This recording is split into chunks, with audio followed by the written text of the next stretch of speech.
Isteri diuji dengan suami. Subhanallah. Anak-anak diuji dengan mak dan ayah. Kita tak dapat macam mak dan ayah macam yang kita impikan. Kerana mesti ada sesuatu yang Allah uji kita. Kadang-kadang mak dan ayah, kita tak faham sebenarnya mak dan ayah bercerai sebab apa. Dan kemudiannya kita tak boleh keluarkan perkataan. Kita kena belajar simpan dan pendam dan alihkan. Supaya kita ni dapat jadi anak yang soleh. Bayang para sahabat, macam Ustaz sebutkan awal tadi, bagaimana mereka ni dapat ayah dan ibu yang bukan beragama Islam.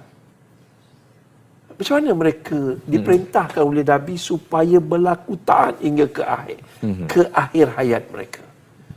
Takkanlah kita sebab mak ayah bercerai, kita benci ayah. Hukum dia berdosa bila ayah terasa hati.